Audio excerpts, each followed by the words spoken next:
Welcome back to Conflicts of Interest. This is episode 558. I'm the host of the show, Kyle Anzalone, and today is March 15th.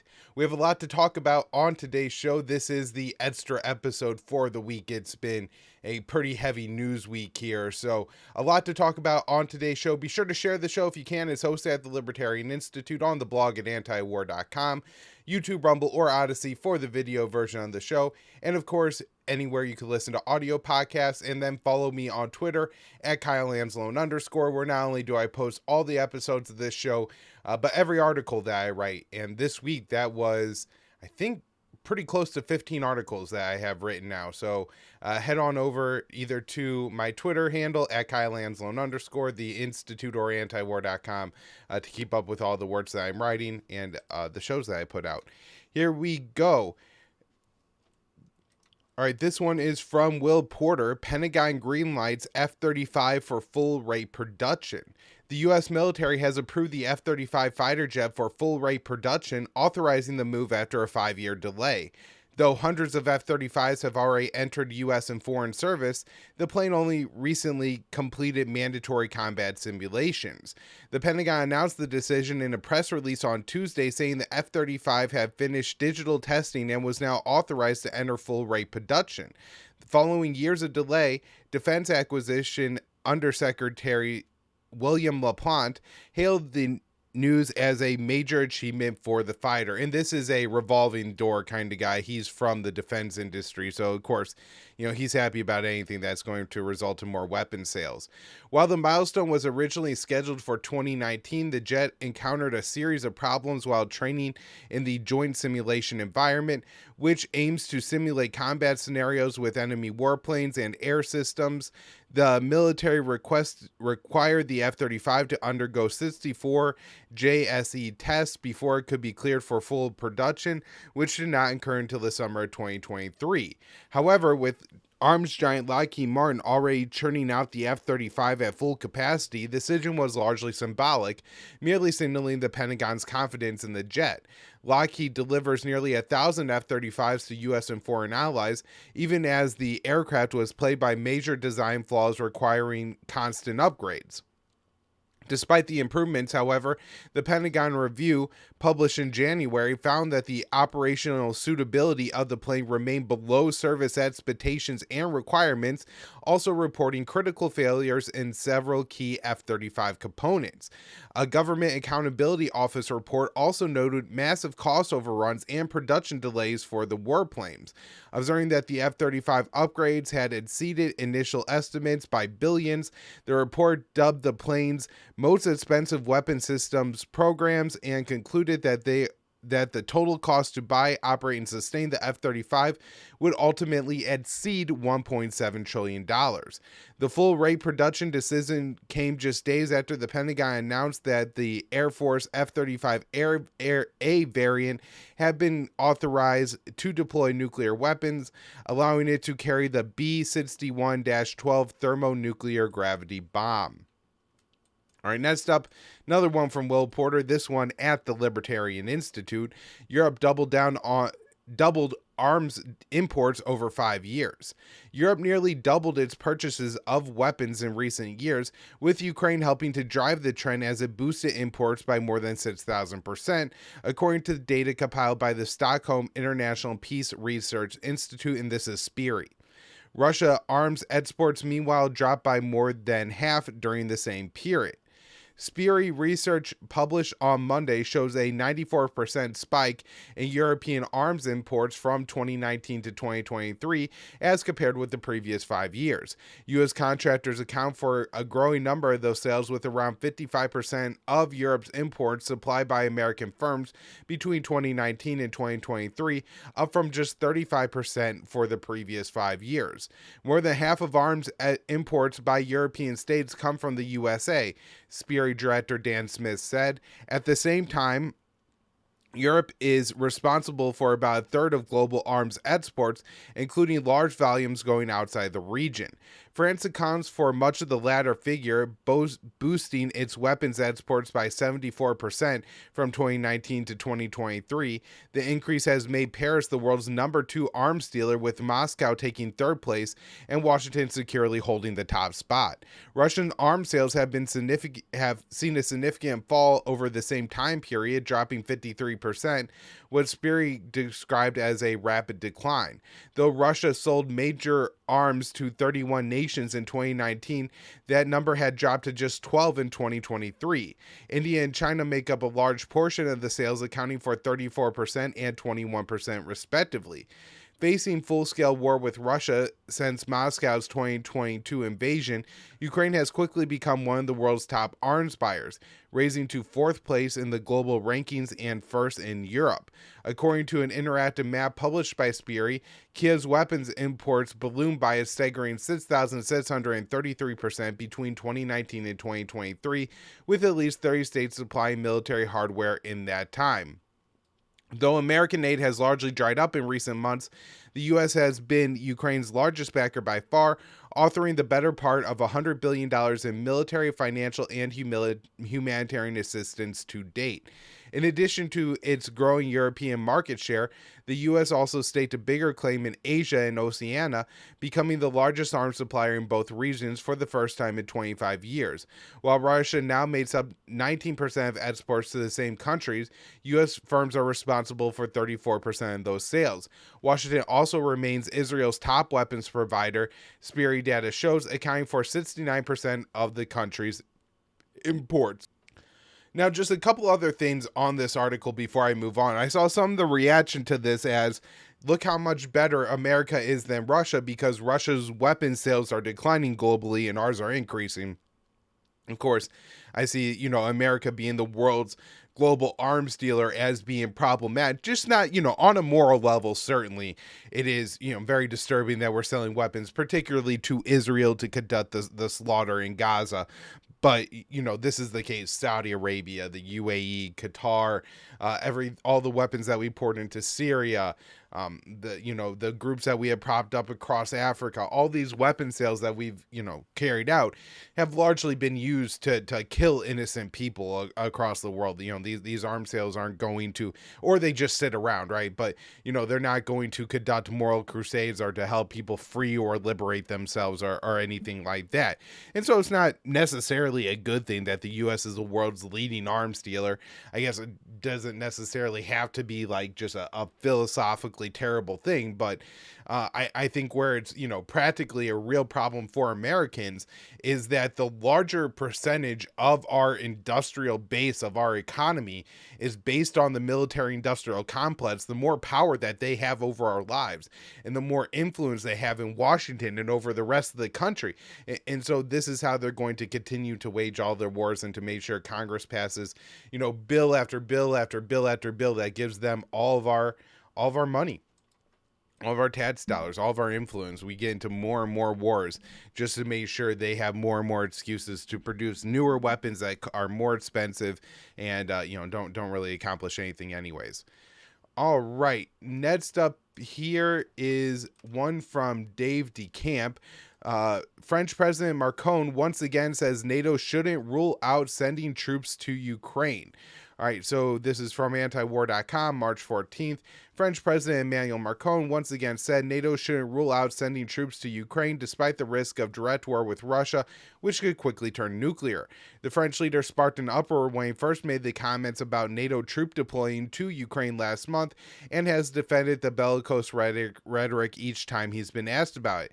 In an interview on French national TV, he said NATO was not in the same situation to send troops to Ukraine today, but he said that all options are possible. The talk of sending NATO troops to Ukraine has put more attention on the fact that there are already a small number of NATO special operators inside Ukraine, that number being around at least 100, but is probably higher. But what the French leader appears to be considering would be a larger public deployment, something that Moscow has warned would mean a direct war between Russia and NATO.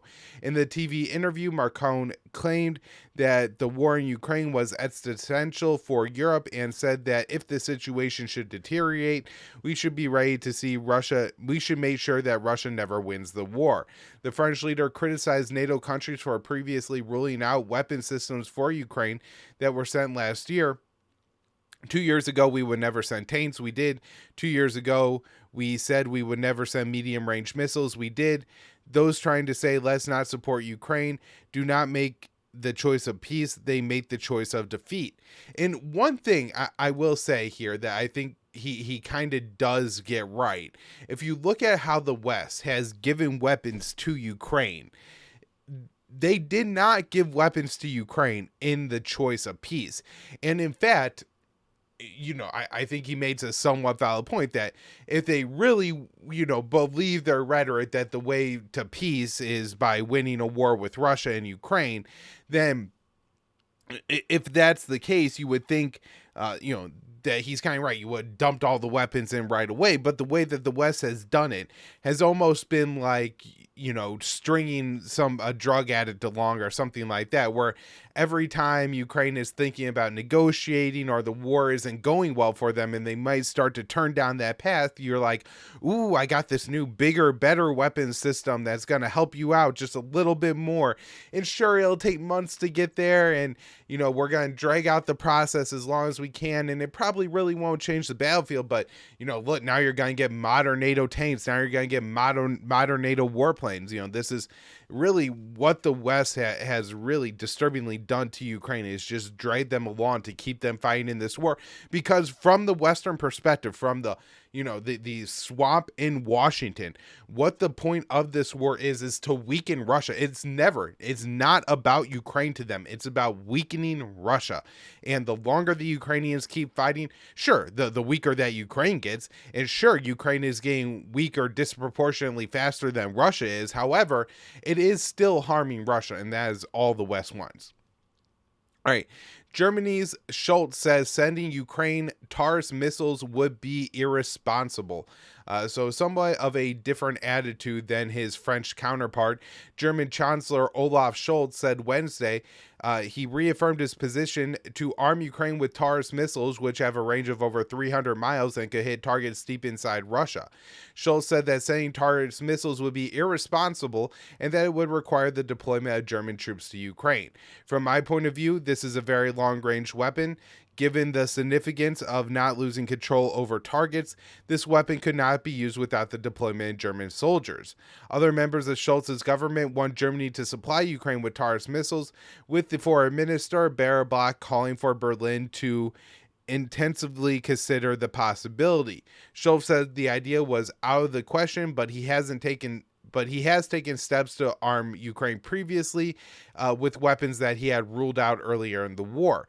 The German leader was initially strongly against sending tanks, saying it risked sparking World War III, but he eventually agreed to send. And I think Germany actually ended up sending the largest number of tanks of any Western backer to Ukraine, to Ukraine. So this was a pretty significant step, and shows that Scholz can be moved. Scholz's latest comments on the Taurus situation come as the Russian media published a leaked recording of German military officials discussing the possibility of the missiles being used to target the Crimean Bridge. The video also revealed that British troops are on the ground in Ukraine and helping Ukrainian forces fire Storm Shadow missiles, which have a range of about 155 miles. NATO countries have been more open about the fact that a small number of NATO troops are inside Ukraine. Last year, the Discord leaks revealed this. This was, of course, Jat Teixeira, who, fortunately informed the American people, and now we have like the Polish foreign minister and others confirming this, as well as the leaked German recording and the French. All right, next up here, this one from Dave DeCamp. Taiwan confirms presence of U.S. special forces on islands near China's coast. So the Taiwanese foreign minister confirmed Thursday that the presence of U.S. special forces soldiers in Kinnaman, a group of islands that are controlled by Taiwan but just off the coast of mainland China. Some of the parts of the Kinnaman Islands are just 2.5 miles away from mainland China, city of Xiamen. The Taiwanese foreign minister confirmed the highly provocative deployment when asked about a news report from the U.S. outlet SOFREP that said that U.S. Green Berets had taken up permanent positions as the military advisors in Kinnaman. The soldiers are also deployed to another Taiwanese-controlled archipelago about 30 miles away from mainland China. If anybody wants to look at the map here, you see China, and you wouldn't even notice this very tiny island. It kind of just looks like a part of the mainland. So Dave highlights it in red and draws an arrow to it, so you can really see where this is. But it is really just on the Chinese coast. The SOFREP report says that U.S. Green Berets were stationed at the Taiwanese Army's amphibious command centers. The deployment was carried out under provisions in the 2023 NDAA, which called for the U.S. to create a comprehensive training program for the Taiwanese military.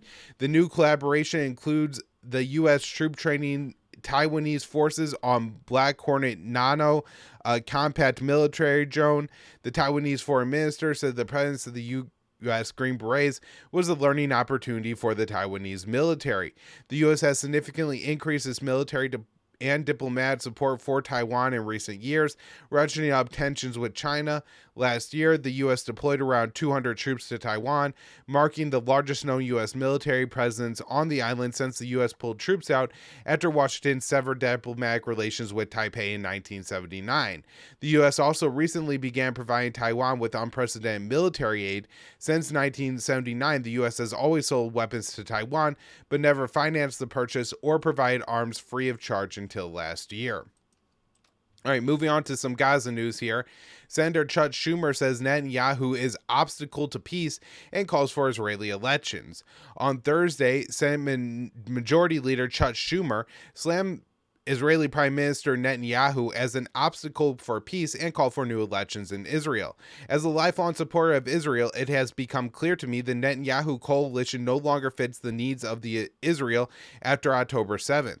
The world has changed radically since then, and the Israeli people are being stifled right now by a governing vision that is stuck in the past, Schumer said in a speech on the Senate floor.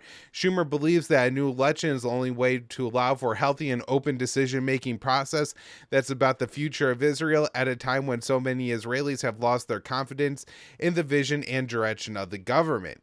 Schumer's comments draw sharp rebuke from Netanyahu's Likud party.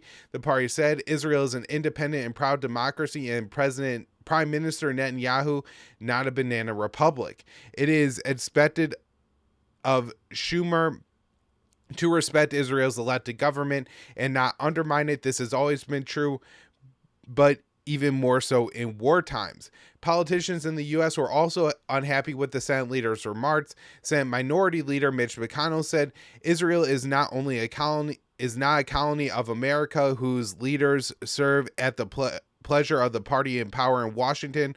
Only Israel's citizens should have a say in who runs their government. I think this is really funny for about 5 reasons here. I mean, of course, there's a very dark part about it, but just how uninformed everyone in this situation is. So I guess the first thing that I find funny is that the Democrats might actually be trying to think of a way to get rid of Netanyahu in Israel. I don't think it's going to work in the short term. I'm guessing that the Israelis are not interested in holding elections when so many of their people are still displaced from the fights that Israel is waging right now with Gaza. There's people around the Gaza Strip, and then of course a lot of people in northern Israel, because Israel is fighting against Hezbollah right now as well, who are displaced as well. And so with that and everything else going on, large numbers of Israelis deployed, and the war fervor in Israel, I would be very, very hesitant to believe that the Israelis are interested at all right now in holding elections. Now, the other part is that Chuck Schumer isn't 100% wrong, and the Israeli people aren't super keen on Netanyahu right now. His polling numbers are abysmal. The polling numbers for the Likud party is not much better. However, it is an issue of personality, not of policy.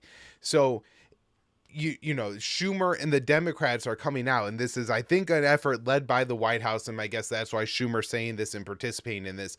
I don't think he would ever go out of his way to criticize Netanyahu otherwise, but I think the criticism here is actually potentially going to get them a worse situation. You know, if they do push Israel to hold elections and the Israelis go out and vote and Ben Gvir and smolder parties get more votes, not less, that's going to make these right-wing extremist factions stronger. And all the polling suggests, and if you look at the statements from Israeli ministers, I mean, it is across the board. It is not just Netanyahu, it is his opposition, you know, the quote opposition like Benny Gantz and other members of the non-Likud parties, with the exception of one or two. There was the one member of the Knesset who did agree with the South African charges that Israel was conducting genocide in Gaza. So there are members of the Israeli Knesset that are Israeli. There are also Arab members of the Israeli Knesset who are absolutely livid at this, but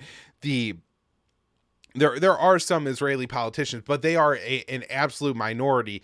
And it seems, again, that the direction that the Israeli people want to go is in a more extreme direction, not less. So while providing unconditional military support for the Israeli slaughter of the Palestinians in Gaza, President Biden has tried to distance himself from the Netanyahu government. His intelligence agencies released a threat assessment this month that said Netanyahu's hold on power could be in jeopardy, prompting Israel officials to accuse the U.S. of seeking to overthrow the government. Now, with Schumer's statement, it does seem that this may be truer than I thought at first, like, oh, this is the Israelis way overreacting to a threat assessment, pointing out a little bit of a realistic possibility that once this war is over, Netanyahu and maybe the whole Likud party will not still be in charge in Israel. I think where it goes completely off the rails is the idea that this is going to lead to a more moderate government, of course. So anyways, I think a lot of this is propaganda by the Democrat Party. Basically, they need a way to bash Israel without bashing Israel or impacting U.S. policy on Israel, because the Israeli campaign in Gaza is genocidal, and the Israelis have done some really horrific things to Palestinians. I mean, most recently, take the 12-year-old boy who was shooting a Roman candle and was shot in the head shot and killed by an Israeli soldier.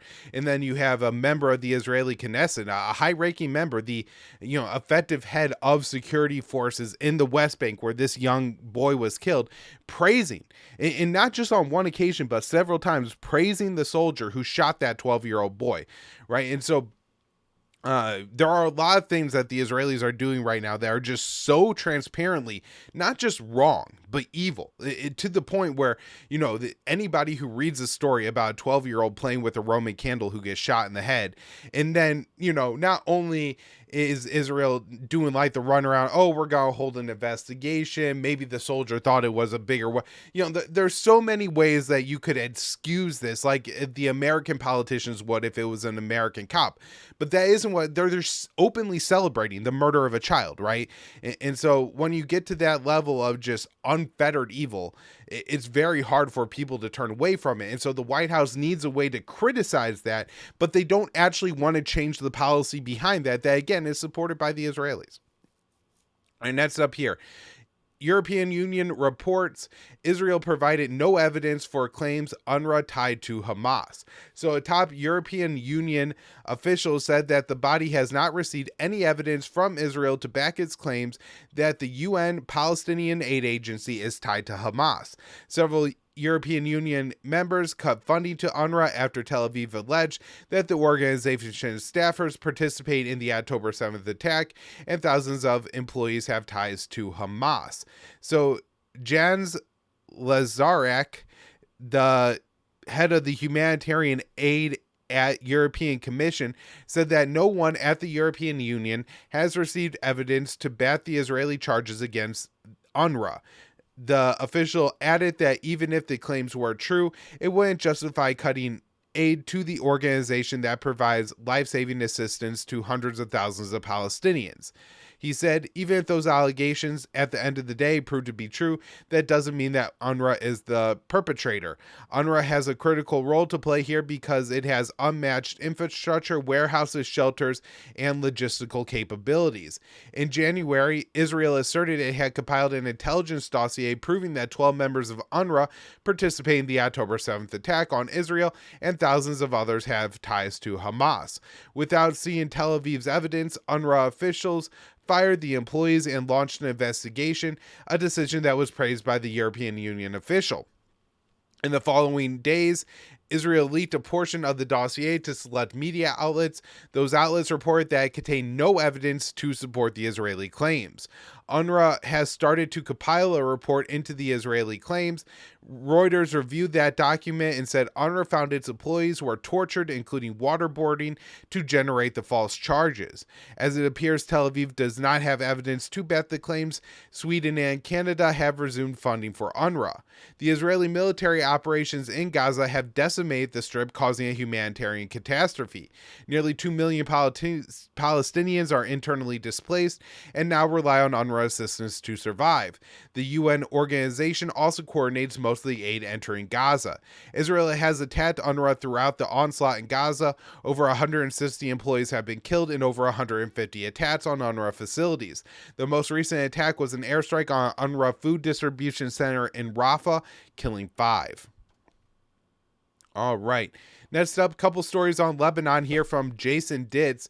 Israel strikes northeastern Lebanon, killing 2 and wounding 20.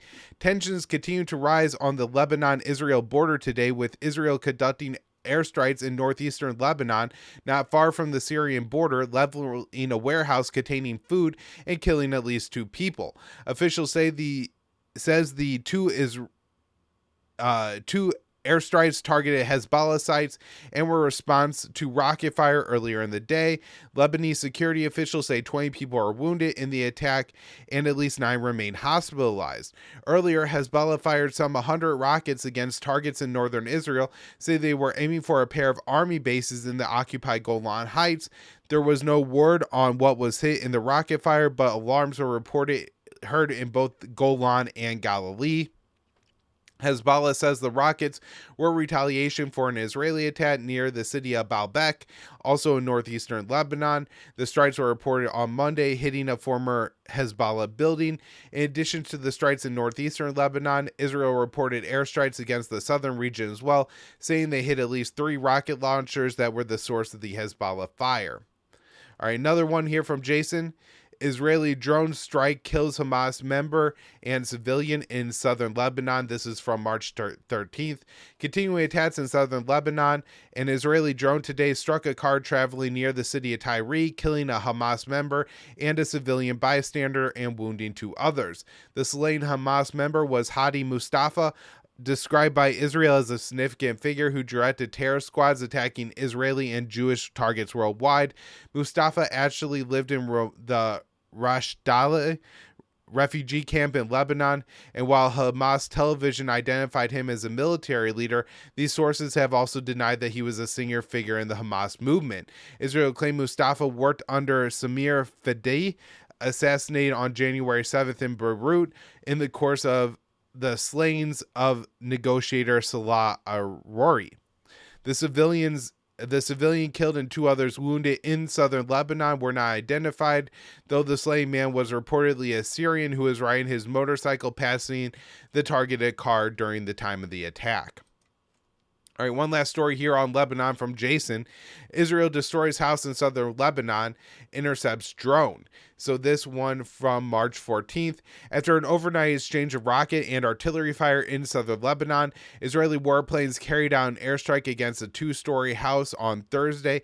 Ambulances reported rushing to the scene, but there was no information about casualties at the time Jason wrote the article. Israel referred to the attack in the context of attacking terrorist infrastructure, though there is no indication this was anything but a normal house and not even one of sheltering suspects.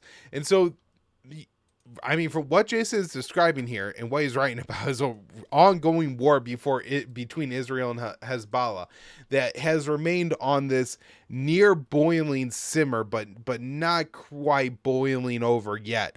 And so I think we've been very fortunate, but it does seem that tensions are significantly ratcheting up. All right, two stories on Yemen before we wrap up for the week here. U.S. missiles strike Yemen. 11 reported killed. The U.S. launched a series of missile strikes against targets in Yemen in the Hadida province on Monday as the U.S. bombing campaign against the Houthis continues. U.S. Central Command said it conducted 6 strikes and claimed to destroy an unmanned underwater vessel and 18 anti-ship missiles in Houthi-controlled areas of Yemen.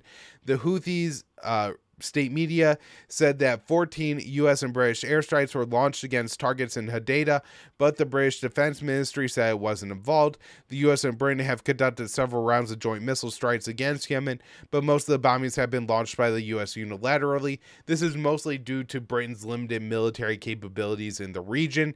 The U.S. and Yemeni government, known in Yemen as the government of hotels, since it is based in Saudi Arabia, said that 11 people were killed in the U.S. strikes, but the casualties had not been confirmed by the Houthis. In a statement after the strikes, a Houthi military spokesperson vowed the operations against commercial shipping would escalate in support of Gaza, despite the U.S. military presence. All right, next up, this one-day decamp March 14th. Houthi leaders vowed to expand attacks on Israeli-linked shipping in the Indian Ocean. So the Houthi leader, that's Abdul Malik al-Houthi, vowed on Thursday that the Yemeni group would expand its targeting of Israeli commercial shipping vessels in the Indian Ocean that are trying to get around the Red Sea. Our main battle is to prevent ships linked to the Israeli enemy from passing through not only the Arabian Sea, the Red Sea, and the Gulf of Aden, but also the Indian Ocean towards the Cape of Good Hope. This is a major step, and we have begun to implement our operations related to it. The new U.S. bombing campaign against the Houthis has only escalated the situation as the Yemeni group, officially known as Ansar Allah, began targeting American and British commercial shipping in response. U.S. officials have acknowledged they don't know how much damage has been done to the Houthi capability. Despite the lack of success, the U.S. continues to bomb Yemen, with 11 U.S. and British airstrikes reported in Hadida on Thursday. Al-Houthi said that U.S. military action will not be able to stop us from supporting Gaza, and vowed the Houthi attacks on commercial shipping would only stop once the Israeli onslaught in Gaza comes to an end. All right, last article today. U.S. launches airstrike in Somalia, claims 3 al-Shabaab killed. This is what always happens. The U.S. claims, oh, we killed this group in Somalia. Oh, we, took out members of ISIS, al-Shabaab, al-Qaeda, whoever they want to claim, right? Whatever scary sounding group name they could come up with for the Americans. And, if ever somebody actually goes, talks to the people in the village, a lot of the times they'll say, no, not only were these not members of al-Shabaab or whatever group you want to say, but they were people who really don't fit into the category of somebody who could be an al-Shabaab, a 12-year-old boy, an elderly man who walks with a cane. These are the kinds of people that end up being killed in these strikes and not al-Shabaab. So hopefully we get more details on this one, but it's possible that nobody really knows because there's not a lot of investigation of the AFRICOM strikes and what's going on there. All right, everybody, thank you so much for tuning into the show today. I will be back with more next week. Connor Freeman should be back for a show early next week so we could talk about all the great articles that he wrote last week for antiwar.com and the Libertarian Institute. Thanks, everyone.